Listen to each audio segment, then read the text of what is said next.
Hello everyone and welcome back to Let's Play Final Fight CD. In the last part we went through the industrial area and the Bay Area, and now it's time for the final stage of the game, Uptown.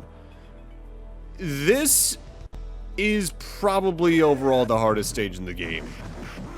Not for any industrial hazards like fire spliced about, not because it's a marathon, because there are places where you can get some good health along the way. They just throw an absurd amount of enemies at you here. Because it's the final level in a beat 'em up, it's gonna be a marathon. Although, this one does something a little interesting to me that I don't see many beat 'em ups do, in that there's not many actual, like, boss rush type things in it. Whereas a lot of other beat 'em ups you'd be fighting, like, earlier game bosses as normal enemies by this point. No, we're still just gonna be fighting the same things we have throughout on the whole. Which, honestly, in a way, refreshing.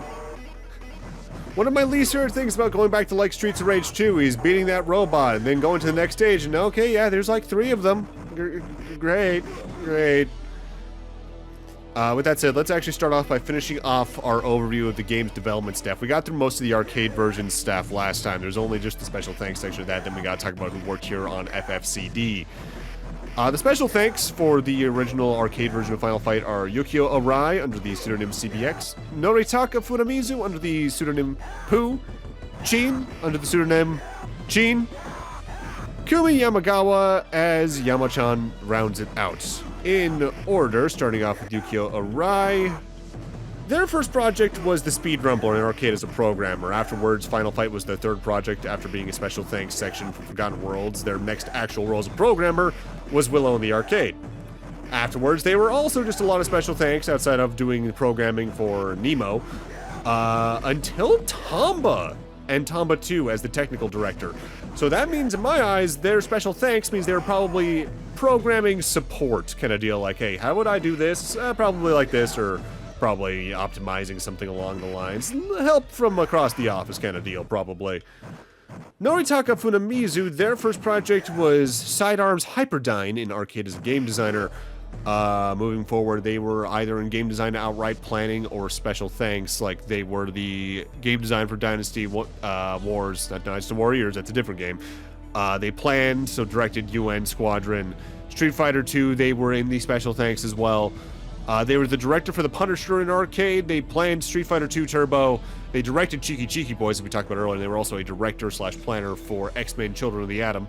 Come the mid to late 90s at Capcom, they became a general producer for a lot of things. Mega Man 8, Mega Man X4, Breath of Fire 3, the Street Fighter games, and X-Men vs. Street Fighters and all that. Resident Evil 2, Rival Schools. They have been a producer largely ever since, including a lot of Resident Evil titles. In fact, I think I may have briefly brought them up in Resi Zero, now that I think about it. Largely, if there's a major Capcom release from roughly 95 to about 2004, they were a producer on it, more than likely. Outside of re-releases of games like the Devil May Cry collections and JoJo's Bizarre Adventure HD, their most recent role was in The Legend of Zelda 4 Swords Anniversary Edition as a producer. As for Chin, this is their first credit. They were a planner in Nemo, they were a game master in The King of Dragons, but their most recent credit overall is Hatsune Miku Project Diva X as a collaborator.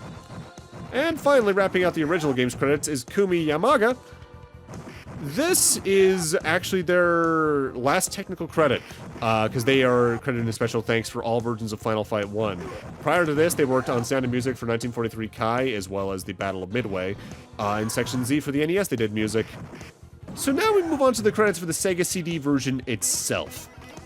This port was overall done by the company known as A-Wave, which I cannot find anything on directly. Meanwhile, it was published by Sega. It had 2 distinct planners unique to itself, G. Taishi, who this is their only project that I can find, and Tsuyoshi Hirabayashi, who their first project was as an art director on a TurboGrafx CD game called Lords of the Rising Sun. They would then do some graphics for Forgotten Worlds on the TurboGrafx. This was their 5th project overall. After this, they didn't do much besides some graphic designing for a 99 Koshian game, creature design for Monster Base, and they did the trumpet section of Front Mission 5 on the PS2. Over in the programming slot for this port, we got 3 people.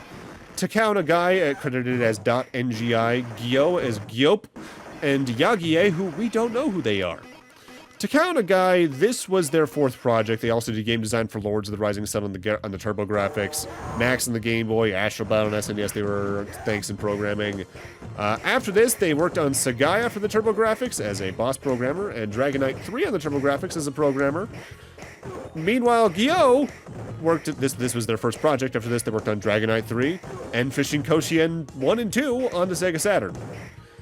Over in the character design objects, so any updated sprite work or unique sprite work had to be done for this port, Tsuyoshi Hirabayashi, one of the planners, worked on it alongside Oya Bin, who worked on this Dragon Knight 3 and Dragon Knight in Graffiti on the TurboGrafx.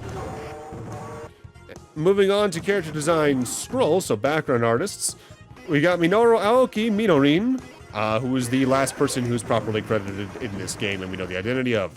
This was seemingly one of their 3 projects alongside Fishing Koshien and Astral Bout. Everyone else that's credited for the TurboGrafx release is under a pseudonym that we do not know the full name of at the moment. There's M. Agodo and Satosa on character design scroll, T's music on the music conversions, and the special thanks is Dan, Hochan, and iWave, which again is the porters supposedly. Special thanks to Capcom and presented by Sega 93. So having done a little bit of research into some of those other games, it seems largely the people they trusted with doing this port are people who were already doing conversions of other games to CD-based media to begin with. For instance, Dragon Knight is a rogue series that the TurboGrafx versions apparently removed the scenes from, so...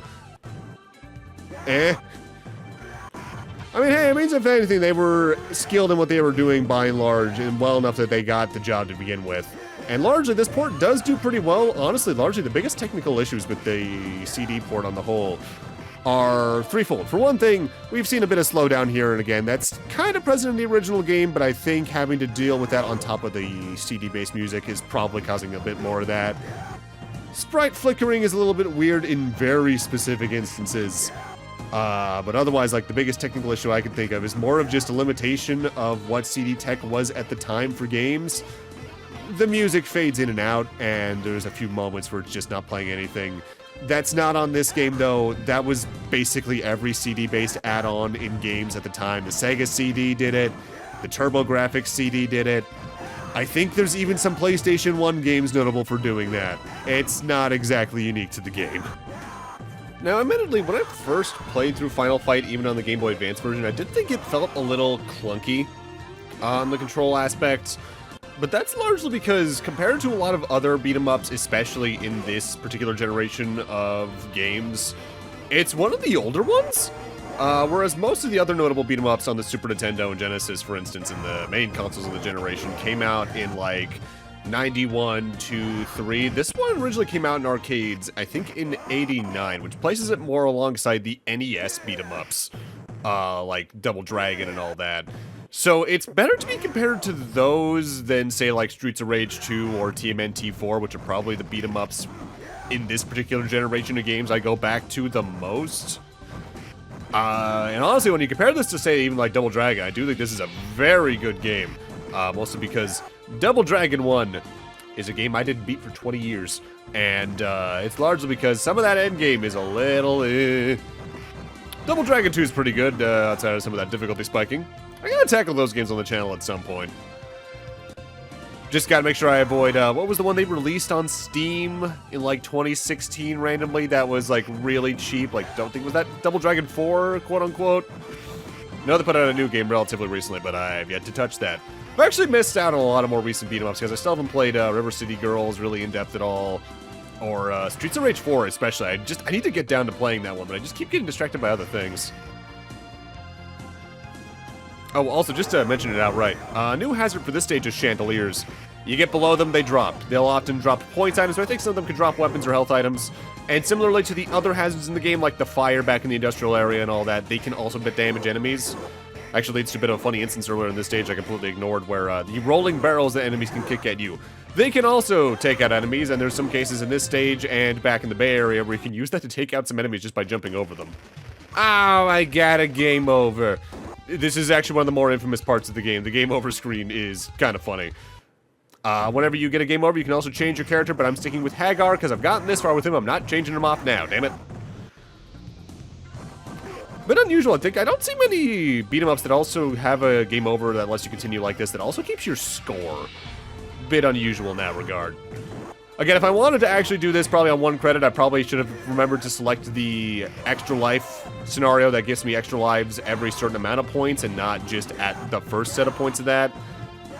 I admittedly did record this game in a little bit of a rush, so some of my choices were not the best going throughout it. Oh, also, I probably should mention this during the LP because it is sort of important to series lore in some ways. As it was handled at the time. Actually, it involves these two enemies right here, Roxy and Poison. So, North American audiences at the time, if memory serves, were very against just the random beating of women and violence and all that because, you know, early video game violence, panic, and all that, that's changed targets as time's gone on, but hasn't really stopped. Because of complaints about that, the devs effectively stated that they were trans women and that it was okay to beat them up because of that. That's the late 80s, early 90s for you. It's not exactly the best look in retrospect, but at the least it does make her a relatively early occurrence of a trans character, even if it was for completely the wrong reasons. Albeit, if memory serves, Capcom's most recent statements about her in that regard have been, hey, her situation's whatever you want to make it to be. Which I think is kind of the coward's way out, compared to some other games that just go, yeah, this character is this, deal with it. But at the same time, it's not like Final Fight's that big of a thing, even within Street Fighter. The characters are still there, but largely it's focused on its own lore, by and large. Although, notably, if memory serves, like, NOA in specific didn't like that excuse all the same, so for these Super Nintendo releases of the game, Poison and Roxy's sprites are completely taken out and replaced with two other random male grunts to deal with. I think their names are like Sid and something. With that, though, we're on to what is effectively the final screen of the game. They throw everything in the kitchen sink in this level, as I've said to begin with, but they throw a lot at you in this screen in specific, though notably, they do pretty cleverly hide items in plain sight in this stage, as there's very often items hidden behind the pillars in the foreground. Usually it's point items like that gold bar I just grabbed, but I think there's at least one or two food items or weapons labeled there, potentially. So use those to your advantage in the case they are there. You know what's something I've never really messed around with, though, in beat-em-ups? A bit of a mixed run, so to speak. Like, I've done single-player playthroughs, I've done two-player playthroughs, but I've never really played a beat-em-up and had a player hop in, like, the final stage or the last half. I'm assuming, by and large, if you do it, like, say, mid-stage like you can here, it largely just will be like, alright, there's two players now, throw the right amount of enemies at them.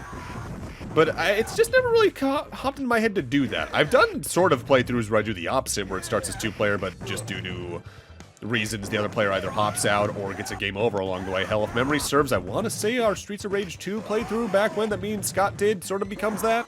Because I believe he gets a game over at some point in the final stage, but I don't remember, because I think at this point we're getting towards a decade since we recorded that, and that is scary. It is weird, like, browsing YouTube and going back to Let's Plays I watched in early high school and seeing 10, 11, 12, 13 years ago and just going, ooh! Taking damage to the mind and soul. Once you see the carpet, you know you're getting towards the end. Just watch out for these last-minute chandeliers, though they're also your best friend, as they will have healing items not only for you, but for your second player in the case you have one. Because if memory serves, like, the big meats like that, I think are full heals. Time for the final boss, it's time for Belger. Being a beat-em-up final boss, he can be kind of cheap with his damage and speed. He's going to be short-hopping all over the place while firing his bow gun. But at the very start, he is wheeling around with Jessica on his wheelchair. You can grapple him off of that, and I think that does make him move a little slower ultimately, but you're going to get interrupted a lot in this fight by either the grunts that are spawning in or his several firing volleys of his bow gun.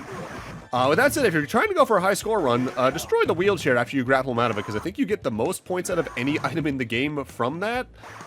I don't think it really changes his pattern outside that much besides his movement method, though.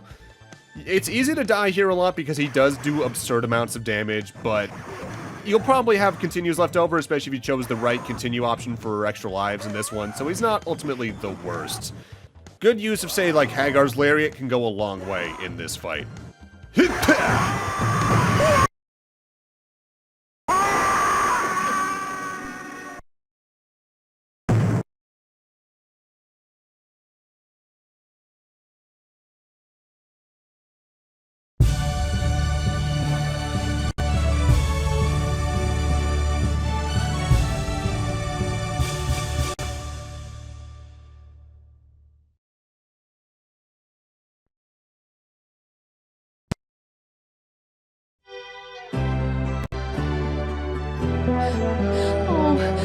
Father. I was so scared. I'm so glad to see they didn't hurt you. I'm so sorry, Jessica. I thought I'd lost you like I lost your mother. I'll never let anything bad happen to you again. I love you, Father.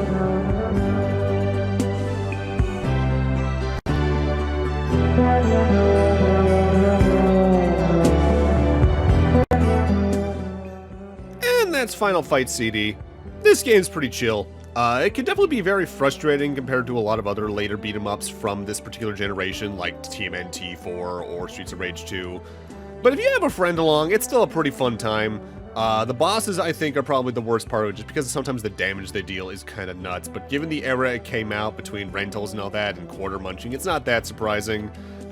I especially recommend playing the Sega CD release for its music, but honestly, probably the best version to play overall, even if I think the sound font's a little rough. I love the energy of it. The Game Boy Advance version is not to be underestimated between its extra playable characters and added cutscenes. My only real gripe with that game overall is really just the camera's a little weird with the screen crunch they had to do, but that's a lot of games on the Game Boy Advance that got ported to it. Cody!